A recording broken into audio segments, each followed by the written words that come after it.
Good afternoon, everybody, and welcome back to Behind the Veil, a show that provides insight into the world of weddings. I'm your host, Keith Willard. Welcome back. So today we're going to have one of our most watched shows, one of our guests that was on one of our most watched shows, to my chagrin, by the way, Alan Berg, who is a CSP speaker, and he has been called the leading international speaker and expert on the business of wedding and events. And I'm so excited that he's back because the first time he was on, I was on vacation, let's just say, out in the Caribbean, and the bobbing and weaving was not due to the ship. So here we are on part two. But before I introduce him, let me introduce Marcy Gutenberg with an affair to remember by Marcy. Yeah, I know, right? I'm like, oh, bobbing and weaving, bobbing and weaving.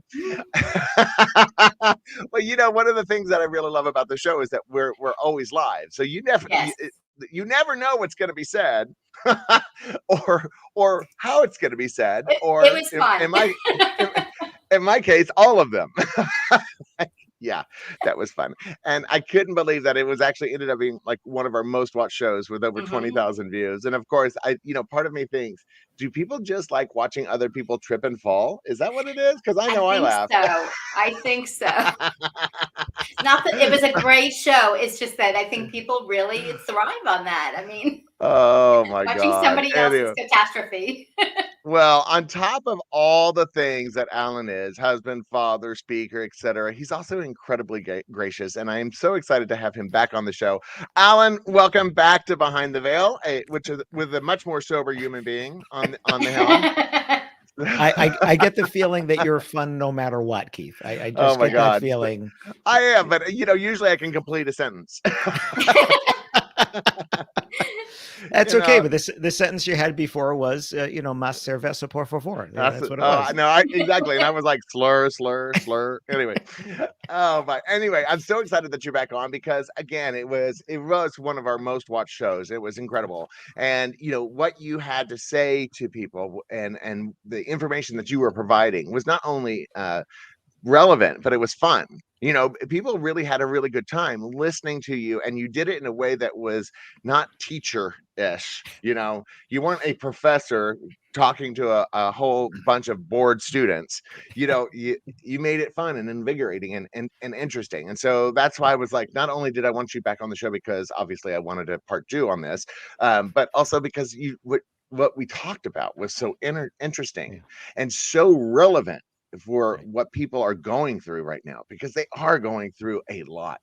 I mean, our industry as a whole is just dealing with just so much stress and pressure and pain. And then on top of that, trying to figure out how to run your business efficiently to create a profit, especially in this world where the floral shortages and prices is going through the roof. And then you already have contracts already in place that are product dependent. So, florists, think about it. Florists right now made deals 2 years ago when there was lots of flowers and prices were really cheap. And now they're having to fulfill those same contracts now, but barely scraping by, if making money at all. I can't even tell you how many florists I've talked to that said, everybody assumes that because we're so busy, we're raking in the money. And they're like, it's opposite. We feel like we're just back in the pandemic all over again, except this time we're working and not getting to see our families. Right. And I just had a friend who was doing a clubhouse, and he asked me what are some of my things that I'd like to share. And one of the things I said is, so many people early in the pandemic, they panicked and they wrote deals at discounts. So not only do you have the people from 2 years ago, but then you have people who wrote deals last year and early this year and now have to fulfill those, and the prices went up. And, it's one of the worst things that you can do is when something like this is happening is to panic and lower your prices. If that's your reaction, is lower my prices, that is a bad reaction, because that is a future that is a boomerang waiting to come back and hit you every time. Yeah. Well and to be honest, I am guilty of that because, and the fact that I had 2019, 2020 weddings all squished into 2021. And there were some COVID deals in there because God knows we had to keep the doors open somehow, some way.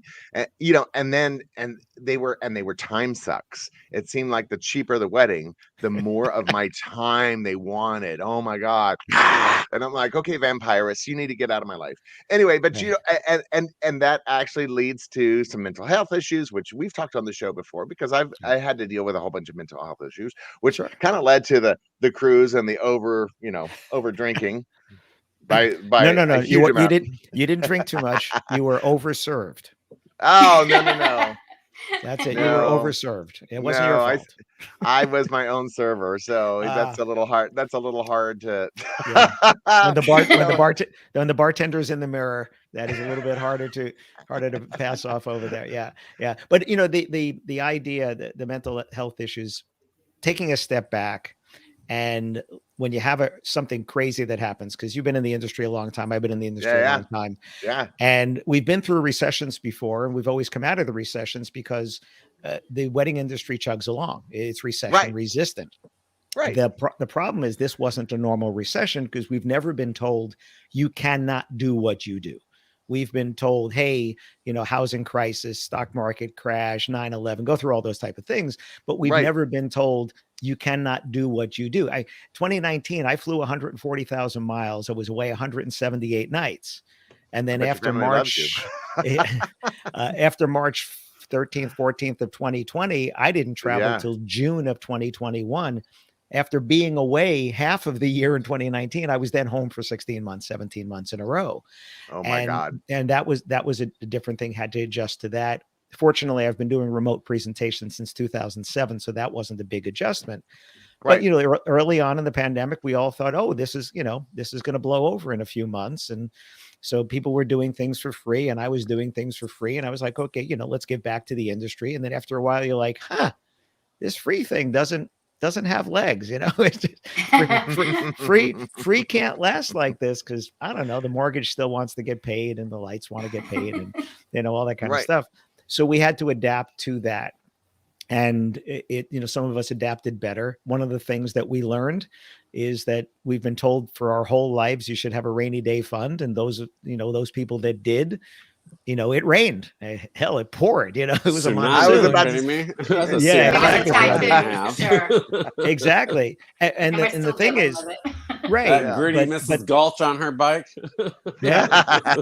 And the whole idea is that if we had listened, when we were kids, like I remember when IRAs came, I guess when I was 21 or whatever, they said, if you put $2,000 a year into your IRA, and I'm like, 21, who's saving money, right? And then I got married at 23, so who's saving money, right? Then I had kids at 27, so who's saving money, right? And that lesson, which fortunately at least one of my sons has picked up on that one, so he's doing it. But we're in a position now that, hell, if this happened 10 years earlier with 2 kids in college and all the debts and stuff we had, we would have been in worse shape. So, it's learning all this kind of stuff. But the good news is weddings are still going to chug along. And yes, you're going to deal with the increase in prices. And yes, you're going to deal with, we took that deal, Keith, that, the lower the price one seems to be the more headache. Yeah, we did. It was. But we're going to come out of this. And when we come out of this, we'll be stronger, and we will have learned something, and we'll learn not to drop our prices so fast. And we'll learn, actually, that's something I've been talking to a lot of people about lately, is just reevaluating not just your prices, but what you offer. Like do the things that you enjoy doing. And by all means, please pencil your worth into that. I promise you, because you forget about that real quick. Right. And the thing that most creatives don't do is they don't value their ideas and their time. Right? They look at, oh, well, these flowers are going to cost me X, and this arch is going to cost me X, and my labor is going to cost me X. But if we were going to build a new house, we would hire an architect, and the architect is going to design the house, and we're going to pay that architect to design the house. Right. They're not going to build it. Right. That architect is not going to build the house. They're going to design the house. We're going to pay them for the design. And then we're going to pay a landscaped architect to come up with ideas, but they're not going to dig the plants. So why does a wedding designer, why does a wedding planner, why does a florist not get paid for their ideas? And it's simply because they don't put a value on it. You still have to cut the check for the middleman, darling, because usually that middleman is the one doing most of the work. But the other thing is that I don't think we have an educated populace when it comes to that. Because a lot of people, when they start doing their wedding planning, this is the first large scale event that they're going to be doing. Yes. You know, so they have zero idea what they're about to step into. And then you add to that, and as a former director of catering, I'm guilty of this as well, is that, you know, a couple would come in and I said, don't worry, I have amazing vendors. We're going to take care of all of it for you. We will make sure that you have an amazing day. You know, make that sale, make that sale, make that sale. But that's not really true at the end of the day. I mean, it is true. Like my clients always, I went above and beyond, and you would hope that most DOCs, but at the end of the day, you know, we are the advocate for the hotel. We're not an advocate for the couple. And so and that's what I try to tell my clients now. It's like, look, you know, I know that you're getting a lot of great promises from a lot of great people in the hotel industry, but at the end of the day, they answer to a different boss. You need somebody that answers to you. Well, you know. but that's the thing in business. If we would put the customer's needs first, yes, it'll come back to us. I just finished reading a book, listening as I do Audible, listening to a book, The Conversion Code. It's about, you know, converting online leads and stuff. But one of the things he said in there, which I've heard from other people, I've heard different ways, but he said, if you say to the customer, so if I said to Brooke, what does a good outcome look like? Right? You tell me what a good outcome looks like. So you get their expectation for, this is what a good outcome looks like to me, which is, what are they going to say? You don't know. My guest raving about the wedding, my guest saying it was the best wedding they've ever been to, the most fun we've ever had. A good outcome looks like me enjoying the day and appreciating it, not stressing over it, right? What does it mean to them? Right. And that's the formula of how you exceed expectation. Once you know that exact thing that Ellen just spoke about, that's how you can set the bar and raise it and go above and beyond. But if you don't know where the bar is, you gotta know. You have to have a starting point, and you gotta know where the finish line is for them. Right. So like when I post reviews, I travel a lot. I've started traveling again a lot, and I post my TripAdvisor and Yelp reviews. And I have a different bar for the Hampton Inn than the Ritz-Carlton.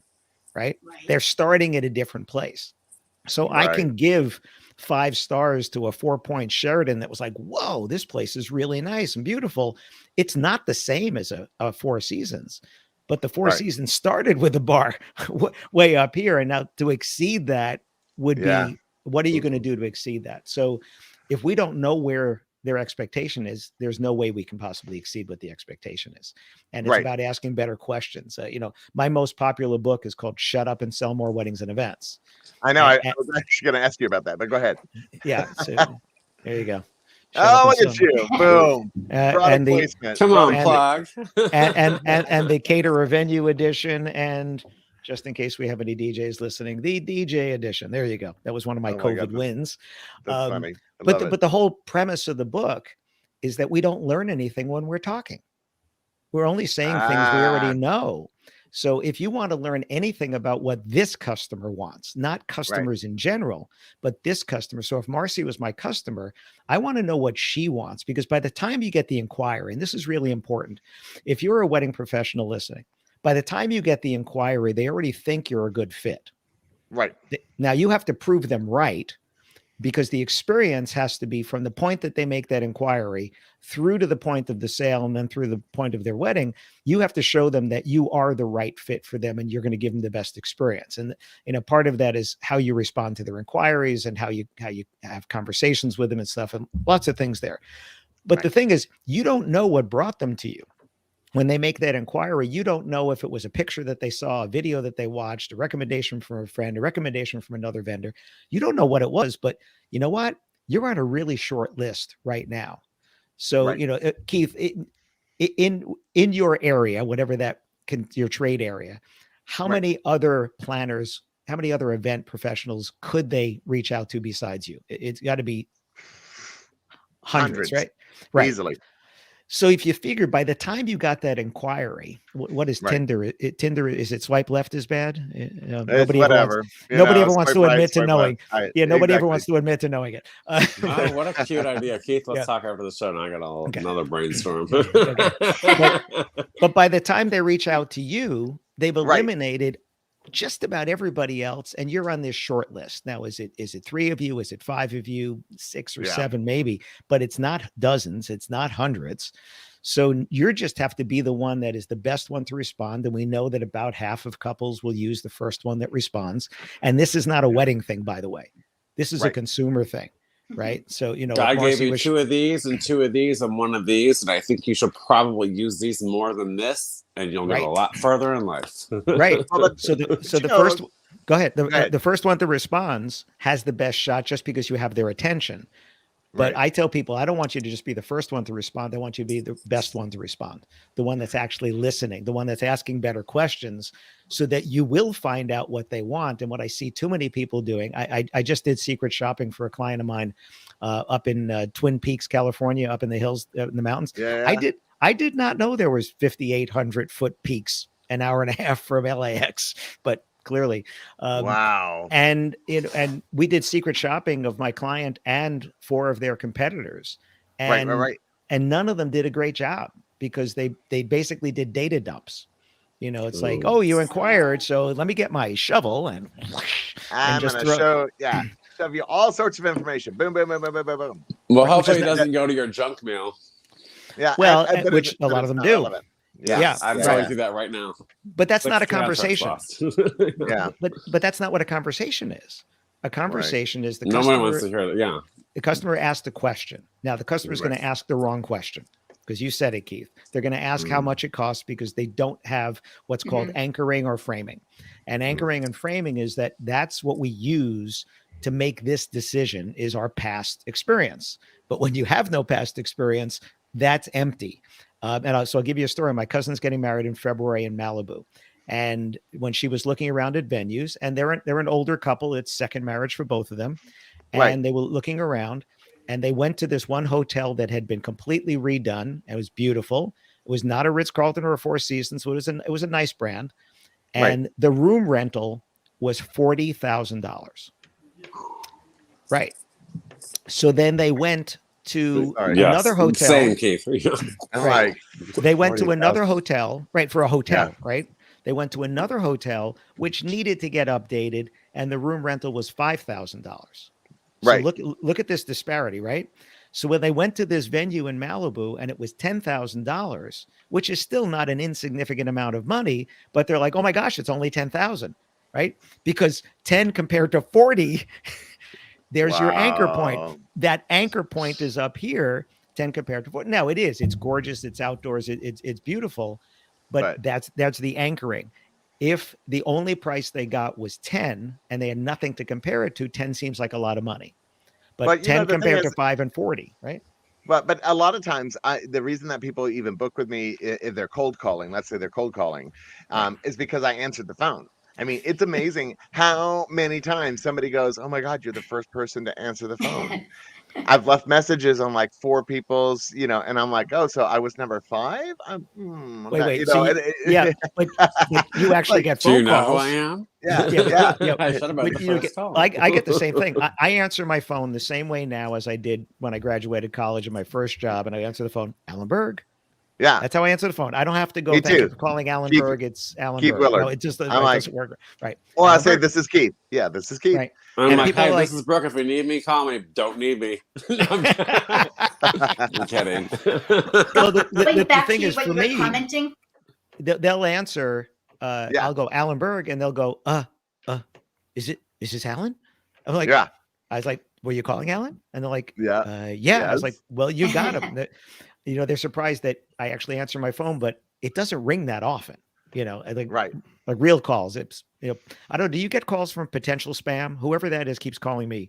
Is that their name? Potential spam? Yeah, potential spam. But I actually have an app that clears that away and actually spam sends them to. Well, but it actually sends them to a robo answer. So I have I will keep them in a conversation for minutes, hours sometimes, because it has like a voice like a drunk girl.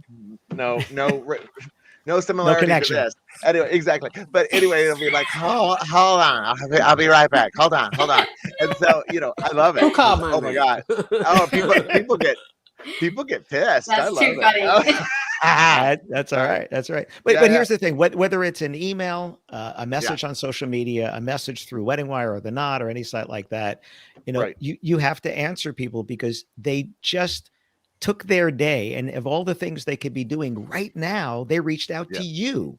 Yeah. So if you get to them right away, you have a good shot of getting a response, whether it's email or text or messaging or just phone get or back whatever. to them because I feel like they warranted they've been seen and heard, or acknowledge them. And I think as like you might not have the answer right there and then at that point, but at least know and acknowledge the fact that yes, you've reached out, I see you, and give them something.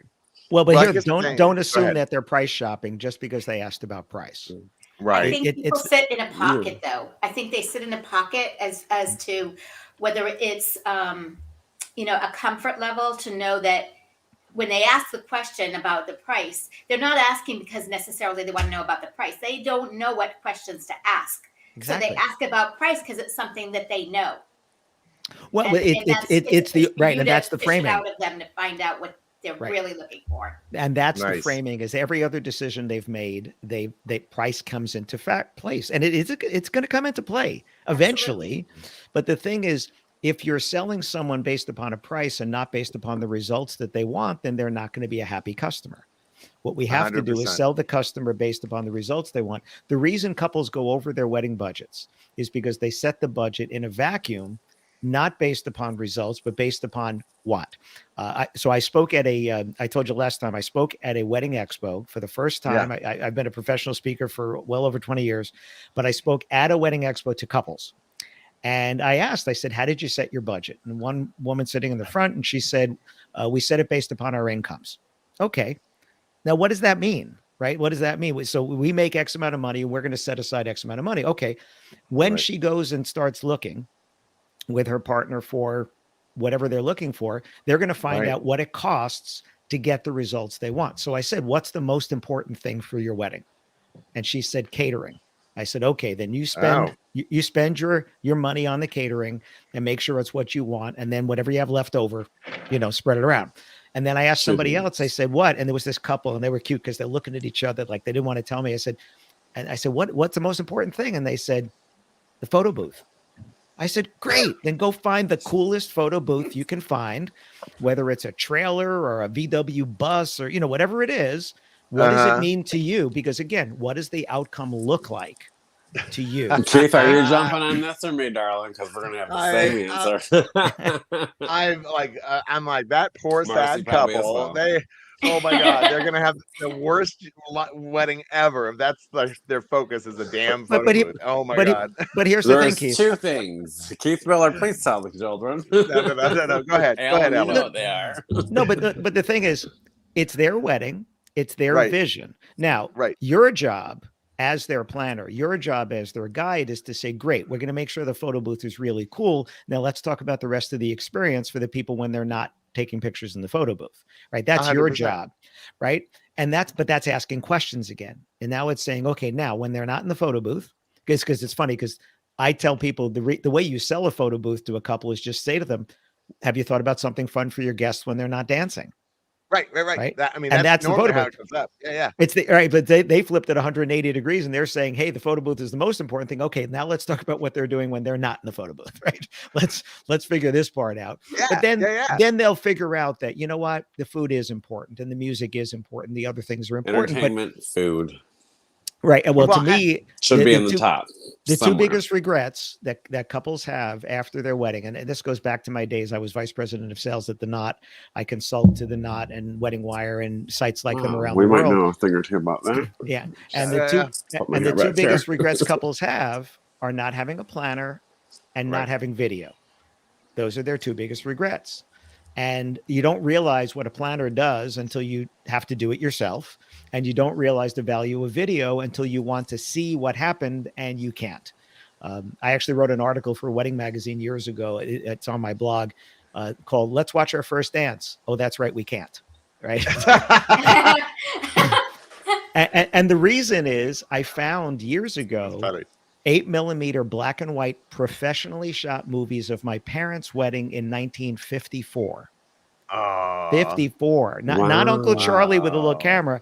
And this guy was hanging out of the window of the car behind my mother as they were pulling up to the venue. He's shooting from there.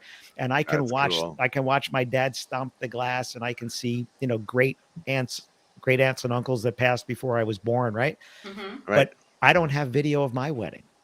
I have video of my parents' wedding, right? So Wow. what would I pay today, right, to see that? If somebody said, "Hey, Alan, I found video of your wedding," how much would I pay today for that? Because they don't want Well, but things this- like long term, like their grandchildren and their great grandchildren one day would love Yeah. to see that footage. Right. And I mean that just that alone would sell me on it. If I didn't want a videographer, that would sell me right there. So Brooke, hold on. So, obviously, if you're in today's society, I would say do a redo, much like we're doing on this show. There you go.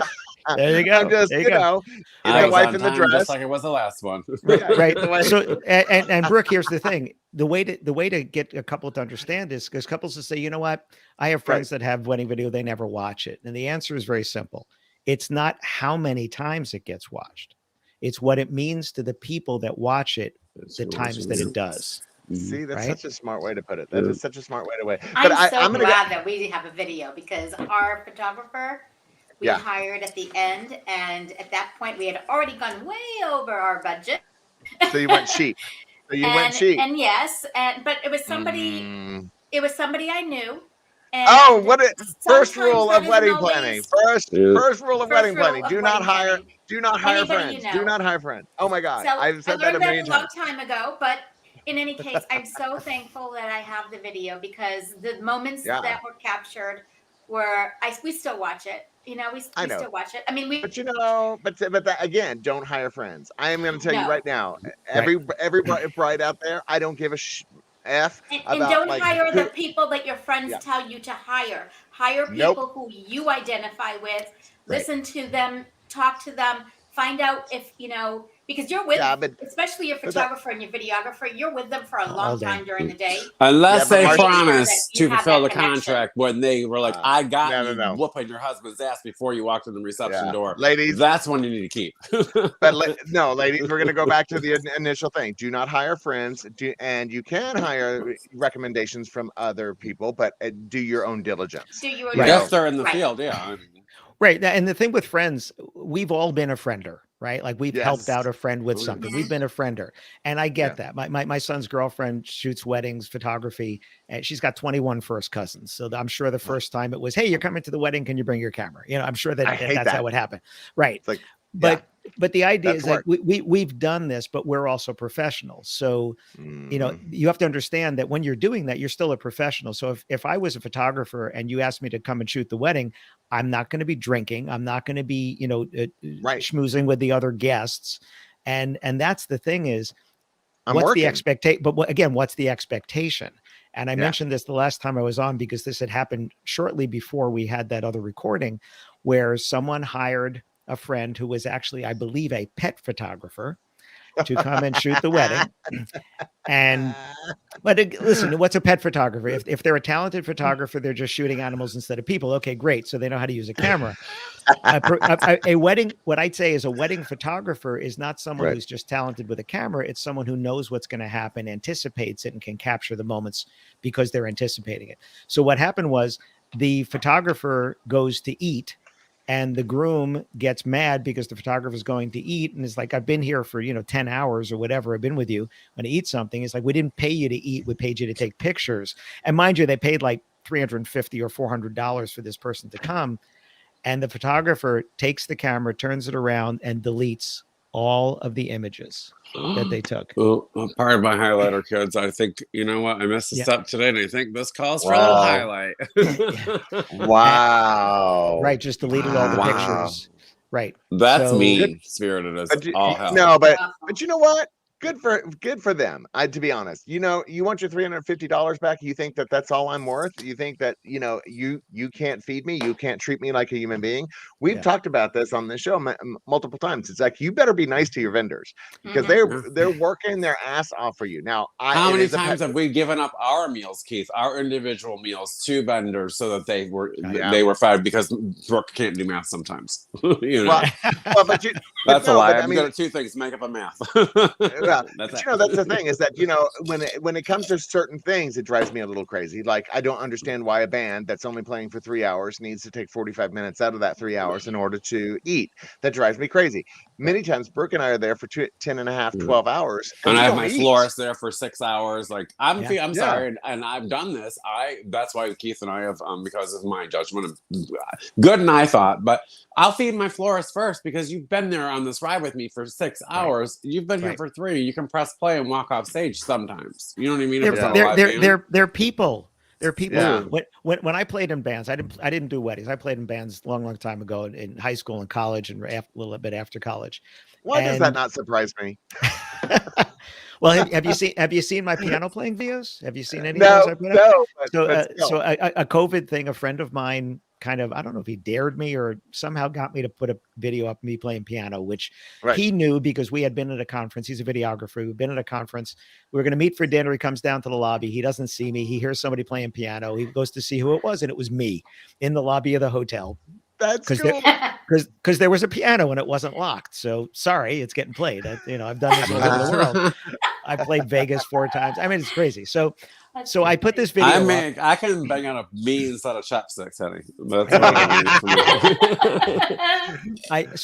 mean. I put a video up, and it was like lighting a fuse, and people who didn't know that I played, because I don't make any secret that I played in bands back, but I don't use it in my speaking or training.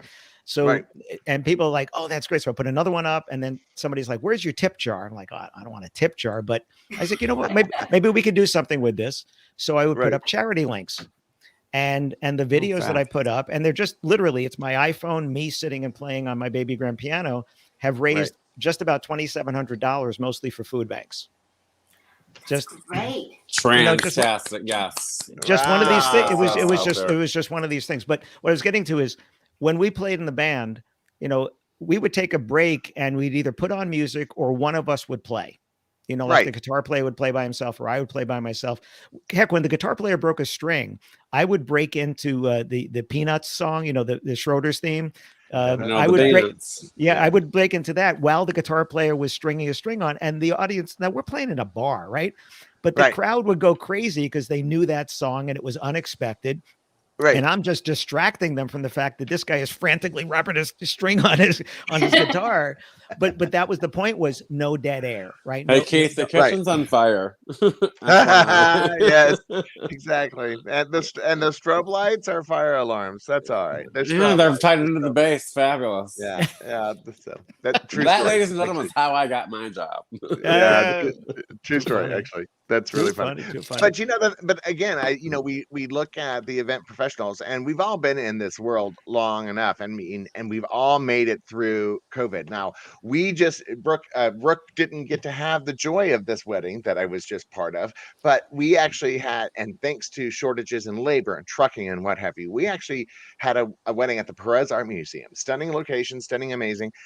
One truck missing 100 chairs and 5 tables almost brought this wedding to its knees.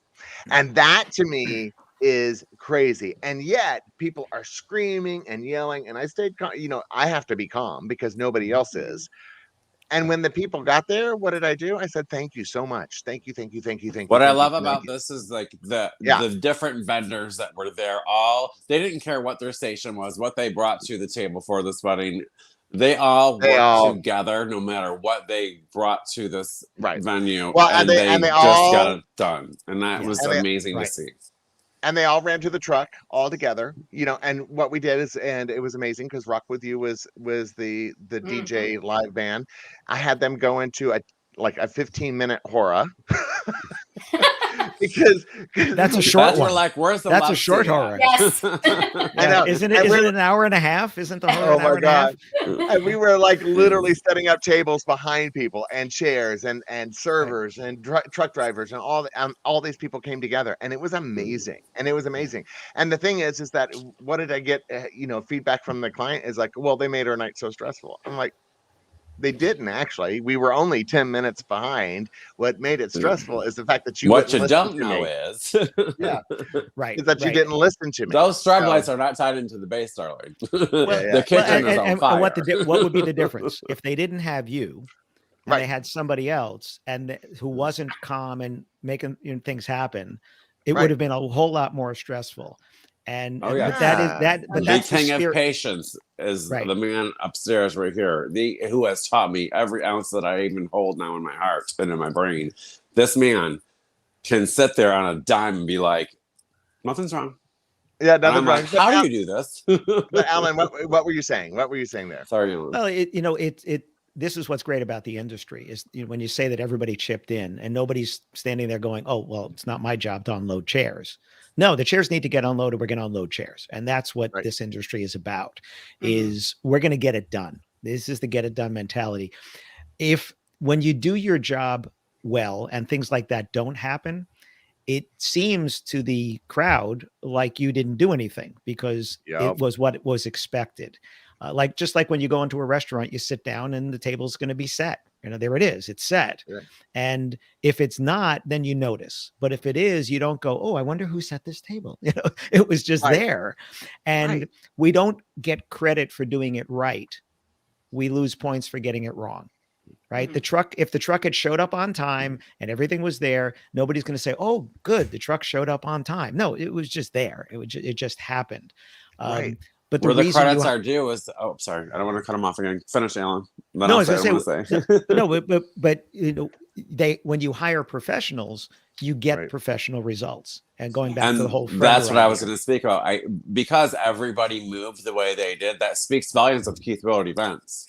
Right. Because he had this whole thing, and some were probably repeat offenders that we've worked with before. But the fact is like Keith was the head of that whole thing, and his energy and the way he went about it probably was a big part of, well, let's get this done together. Well, I'm actually gonna disagree a little bit because it really was to the credit of all the vendors that were involved. They just did an amazing job, and they're a credit to their ownership and to their bosses, because the fact that everybody jumped in to unload the truck without being asked, that was the most nice. amazing. That's feat. huge. Right. That's I huge. mean, Working I was together. just. But that's when- professionals again. You who do you associate with? You Yeah. associate with professionals who see what has to get done. I remember when I started consulting with Wedding Wire after I left the Knot, and there was some trade show we're at, and they're setting up the booth, and I go to help them set up the booth, and they're like, you don't have to help us do this. And I was like, yeah, I know. Okay, Yeah. let's do it. Right? we're I a don't team. have to. Yeah, we do things that we have to do, but then we also do what needs to get done. Right. When I was vice president of sales at the Knot, I told my team, and this was 50, 60 sales reps plus customer service people. And I said, if I ever hear you say it's not my job, Oh, kill me you're now. right. You're right. Oh. You're right, because you don't work here anymore. Right. If you ever Done. say that, then that's a self-fulfilling prophecy, because you're right. That's it. And that's the thing, is when they see Keith, when they see the captain of the ship is calm when things are going on, that sets the tone, right? Okay, we're going to get this done.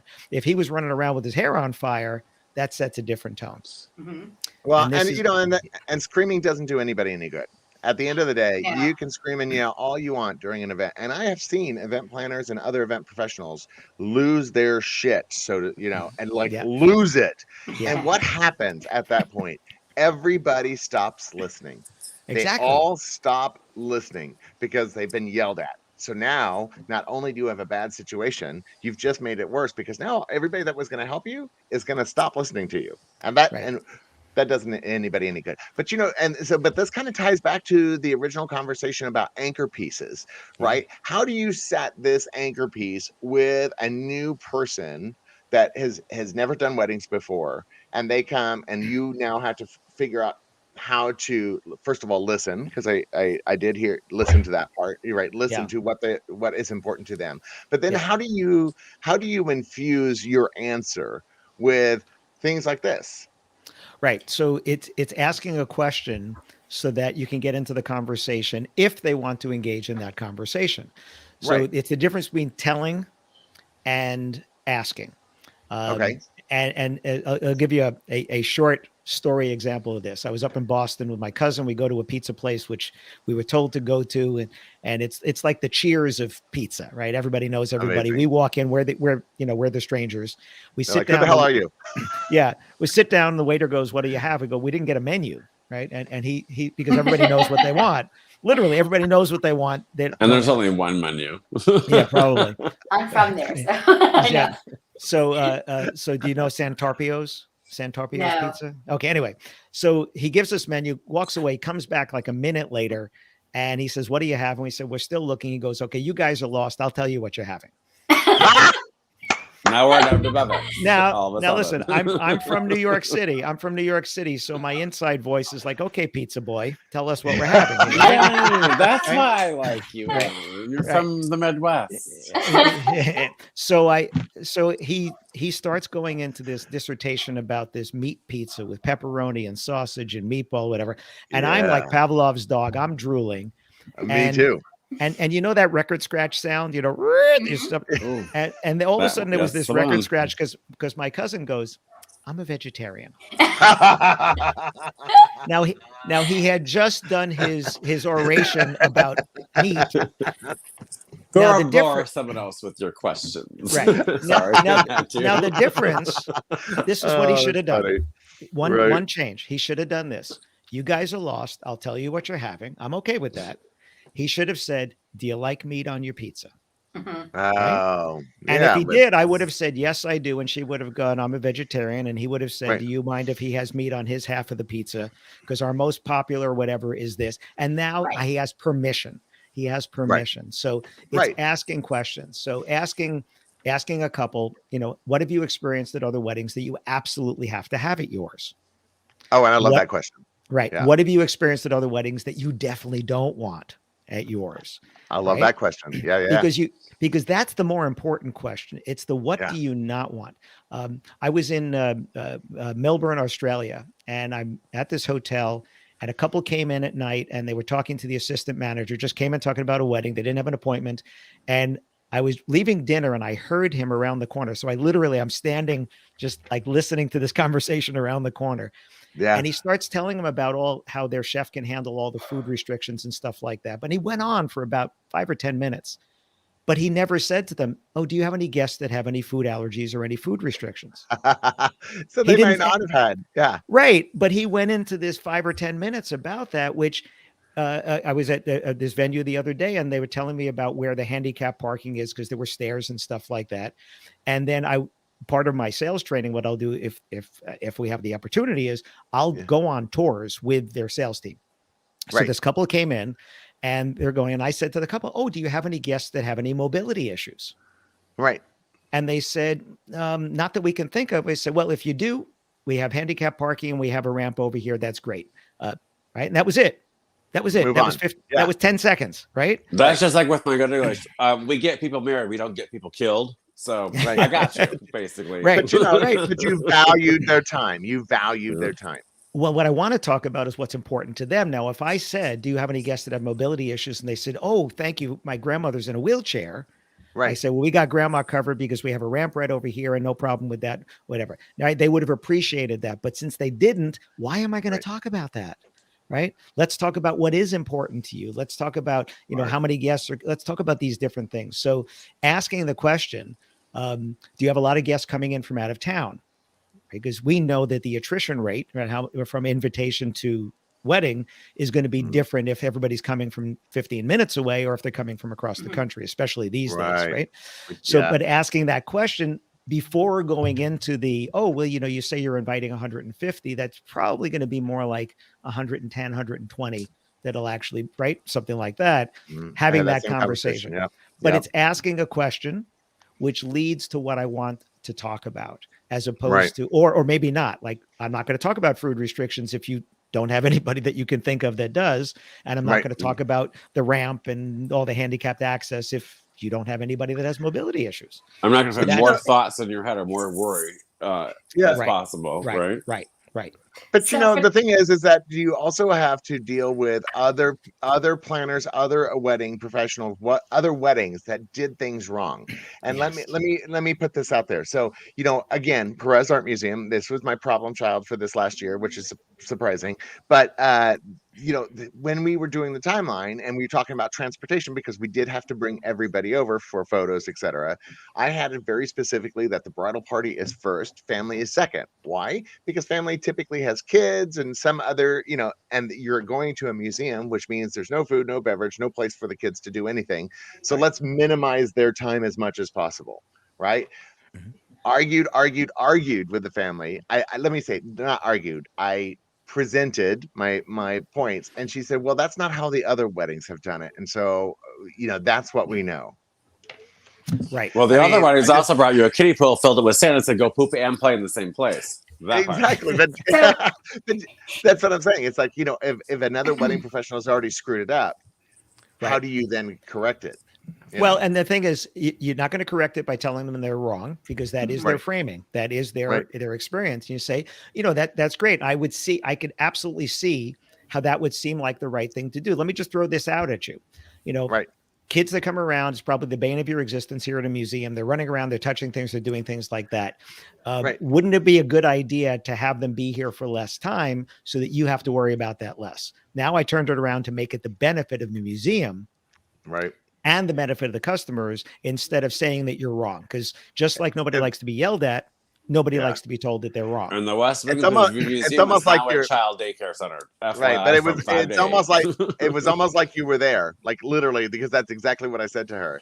And yet, because that's all she knows, that's what she fell back on. And so then I had to figure out, like, what do I do with kids for another 2 hours that they're going to be there and they're going to hate being there. So, it just added more work. But anyway, Marcy, you were going to say something?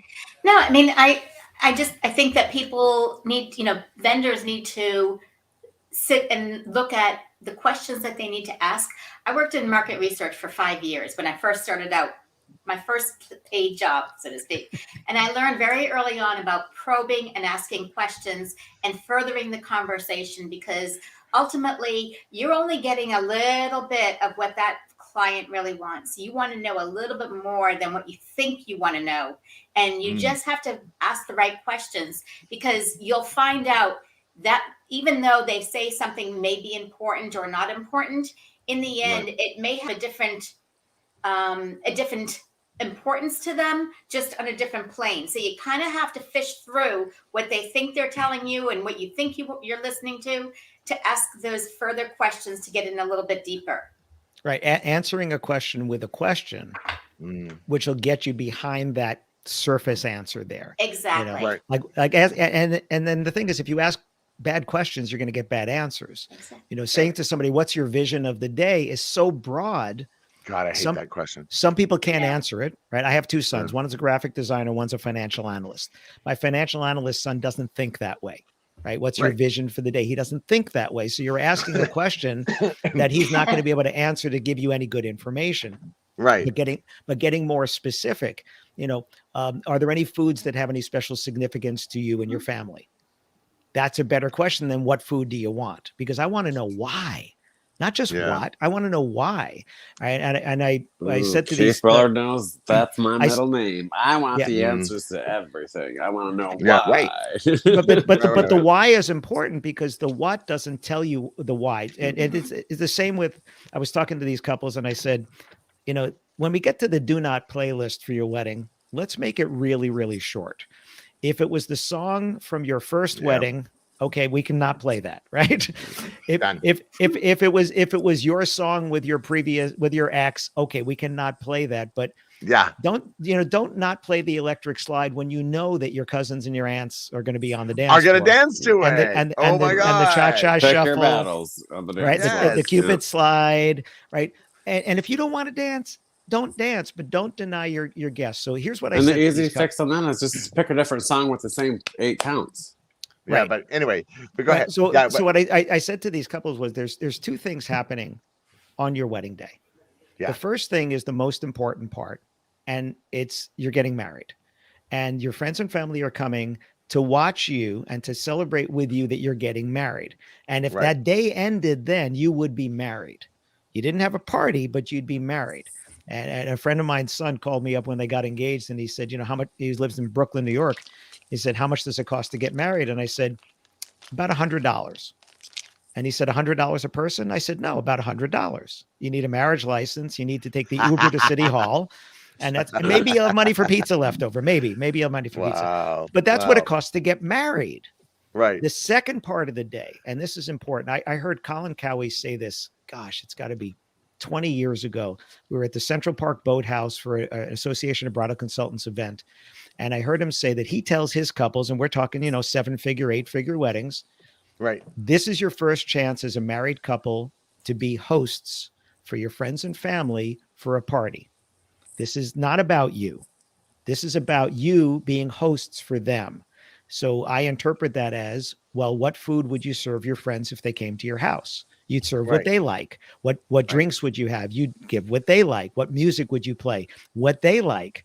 So people get very selfish when it comes to their wedding. And it's like, I want this food and I want this and whatever. I don't want that song played or whatever, because you're making it about you.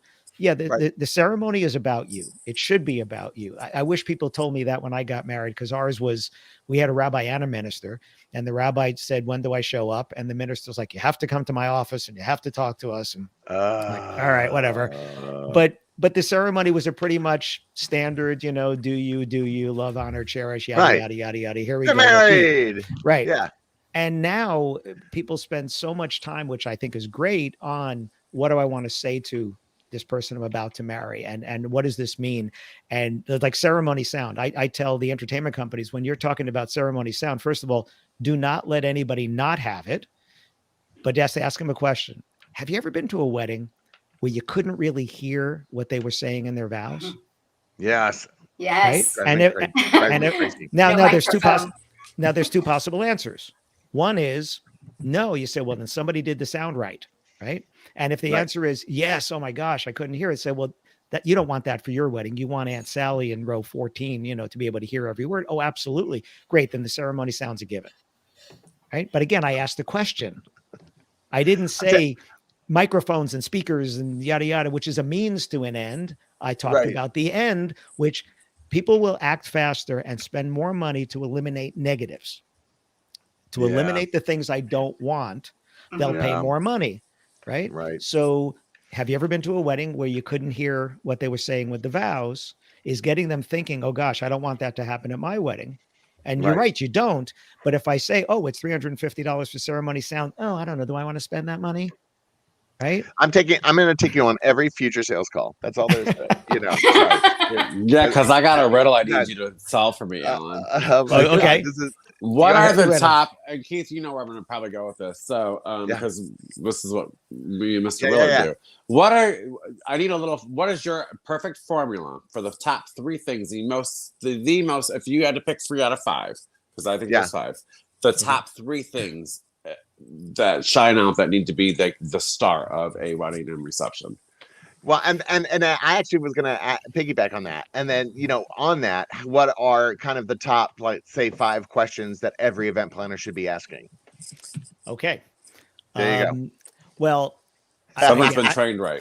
Well, I'm going to ask each couple what's important to them. But the things for me, I already said, planning and video. I mean, those are hugely important. I've actually had friends where I almost paid for their video because I'm like, I'm not going to let you not do this. Right. Like you're tell me, I wish I did. You're not going to do this. So the visuals, obviously. So between photography and video, I think is important. I think the venue is important because the venue sets the tone for this is the way our event is going to be. My cousin's getting married outside in Malibu. It's going to be real laid back. It's not, she does, she's in her 60s. She's, I'm not Cinderella. I'm not trying to have that type of a wedding. And I think the entertainment, because you're going to eat and I'm going to trust that you're going to hire a good caterer and it's going to be great. And I think it's very important. But if you did not have a good time entertainment wise, you're going to remember that no matter how good the food was and everything else was, you're going to be like that wedding was a bust. I agree. Oh my God, I agree. Entertainment, food, location, and the memory. I put that in the memory slot. Yeah. So again, into those 5 things there, but now that said, we are so lucky because in the wedding and event industry, people spend in a normal year, well, not in a normal year, but in a normal year, $50 to $60 billion a year just in this country on wedding receptions. And there's no law that says you have to have a wedding reception. There's a law that says you have to have somebody who can perform a ceremony legally and sign your document. But the reason that people do it is whether it's your first wedding or not, you expect it to be your last every time you get married, right? I mean, right? So Yes. when you get married, you don't go, The famous, hey, this is my last timeline. right. But the reason you spend the money is because you want to celebrate with your friends and family that this is either the only time if it's your first, or the last time if it's not the first, right? Right. And I'm very lucky in our family. My parents were married 1 month shy of 65 years when my mom passed. My in-laws 63 years, my sister 39 years, my wife and I 38 years. You know, we have this longevity here. That's what one and done, right? That's what we did. We don't believe it. We don't believe in divorce. We believe in murder. So if she wants me gone, yeah, I'll be gone. I told my mother-in-law the other night, I said, I have life insurance, but I have enough to take care of my wife should anything happen, but not so much to give her any ideas. But people spend this money because they're celebrating an important day that has important meaning, and you want to celebrate with your friends and family. Does it have to cost you a lot of money? No, it doesn't. No. And here's the thing. This is what I said to my friend's son after I told him it cost $100 to get married in Brooklyn. His fiance goes, well, I heard it's about $200 a person. And you heard the groom gasp audibly, like, because he had just signed the check for $100. He had no idea. He had no idea. And I said, he's thinking he's inviting 2 people. Yeah. But I said to him, if you guys decide to have pizza and beer and invite us to the apartment to celebrate your marriage with pizza and beer, we would be honored to be on that list. Yes. And if somebody doesn't get that somebody didn't spend a lot of money, whether they have it or not is not the issue. But whatever it is, that if you invite me to your wedding, the only thing that I'll ask is, I think a cash bar is tacky with that. I'm just going to say that, throw that out there. I agree. No, you wouldn't ask me to pay for drinks at your house, right? So don't ask me. Totally agree. And again, 100%. If you're on a low budget, just do beer and wine. Right. Just do beer and wine. Just do simple. But remember, you're hosting a party for your friends and family, and it's an important day. Don't be selfish about the reception. Be gracious about the reception. Be generous about the reception. And when I say gracious and generous, I don't mean spending a lot of money. I mean, be gracious and generous that these people that you invited to come and celebrate the fact that you have gotten married, and invite the right people. I think we had 120 people at our wedding. Invite the people. I remember my mother saying, oh, should we invite this third cousin, twice removed, whatever. I was like, first of all, I haven't seen him in 10 years. What was and that? And if I had wanted to, I had access. It's not like somebody who lived halfway around the world or something like that. I had access to see them, and I haven't. So no, I don't need them there. My dad had some of his clients there or whatever. Okay, fine. But the people that we invited were the people that we wanted to celebrate with, and if they weren't people we saw recently, it was because they don't live nearby, right? It was one of those things. It wasn't that we didn't want to. And, surround yourself with the people that you want to celebrate this hugely important day. Pay attention to the details, because I think the details, you guys know this as planners and designers. The details is really what sets the tone. My cousin went to a wedding, actually the one that's getting married. I remember her going to a wedding in New Jersey, and it was at a really beautiful place. I know the place well because I used to publish wedding magazines here in Jersey. And her comment was that it was just so over the top, right? Like everywhere you turned, you couldn't focus on any detail because there was another one and another one and another one and another one. Right. And that was just sensory overload. Whereas I went to a wedding, and this was actually one of the founders of Wedding Wire, and it could have easily gone over the top, but it wasn't. It was just so tastefully done with the details that I remember the details. I remember the little things there because it wasn't another one. It wasn't just, all this sensory overload. It was beautiful, but it wasn't over the top. It was done very well. And that's because they had a really great planner. One of the things I always tell my clients, it's like, look, and you have to think about anticipated experience. Your guests have a very low level when it comes into anticipated experience. You get invited to a wedding, you think, great, I'm going to go watch a couple of people get married. I'm going to get fed, and there's probably going to be some dancing and some drinks. That's as far as they think. I am so glad you just said that, because I have to interrupt you for 1 second. And this is for all three of you. Now, Keith and I, we have our formula. Let's say this. So we know the video and photography are important.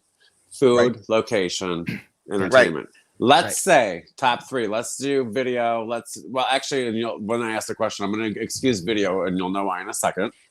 Now, the food's horrible, and it's a bust, and that's it. How do you save it?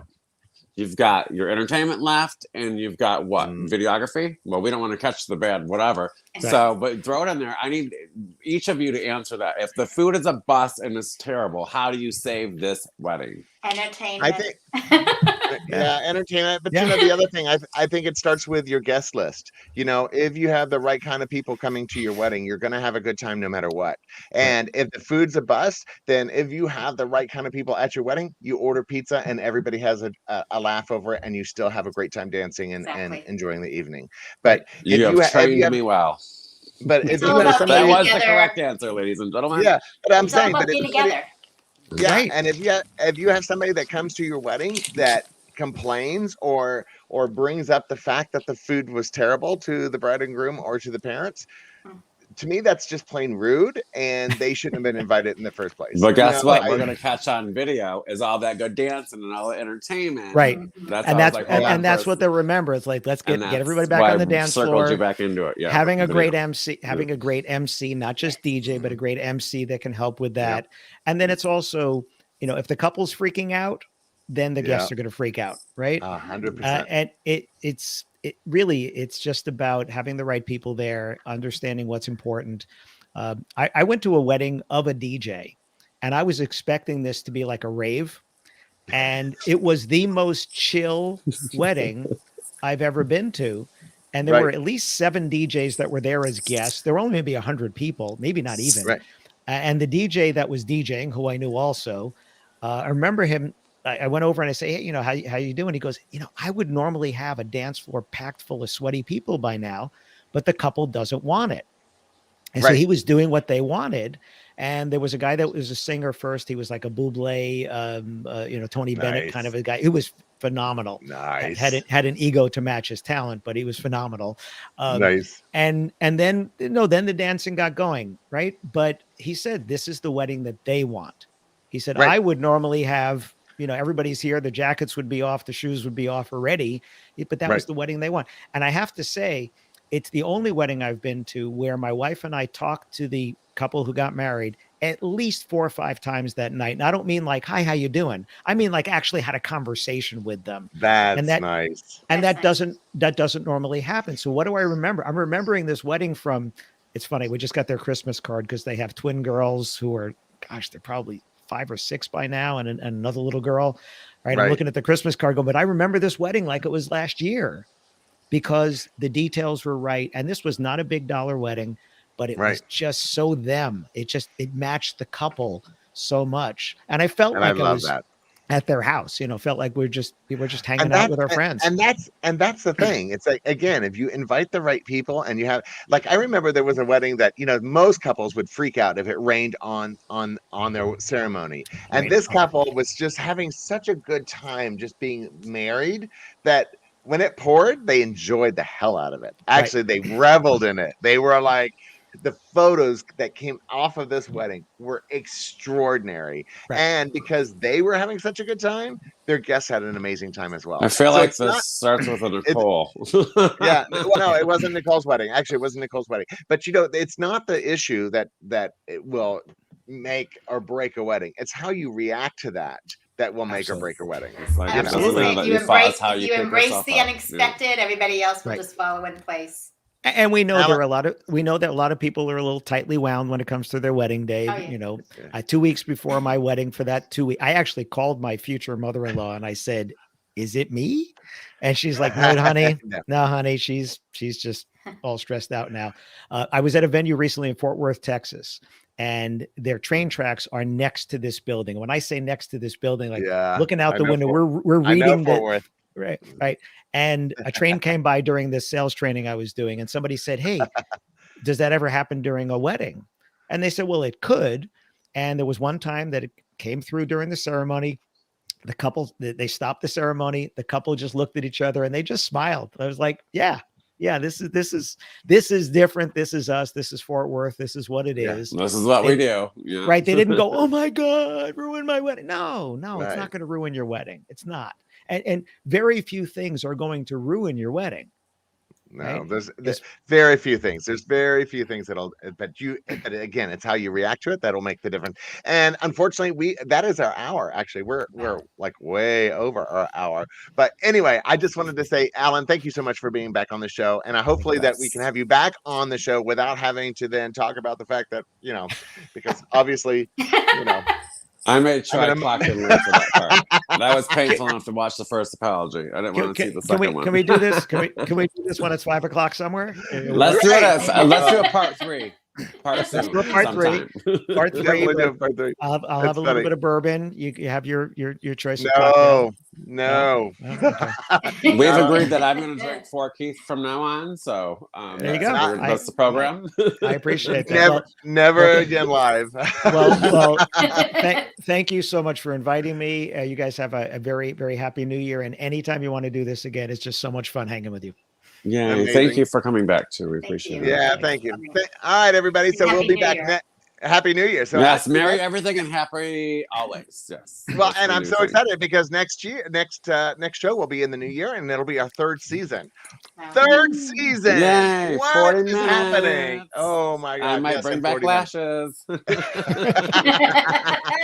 right, everybody. I just want to say thank you to all of our people that are out there. They're watching. Remember that you're going to be able to catch this on the podcast here in about 2 hours once we convert it over on any of your favorite listening platforms. iTunes, Amazon, name it. And don't forget, you can actually ask your Alexa now to play the latest show of Behind the Veil, and it will pop up. All right. So for today, we're going to say goodbye. Bye, guys. Goodbye.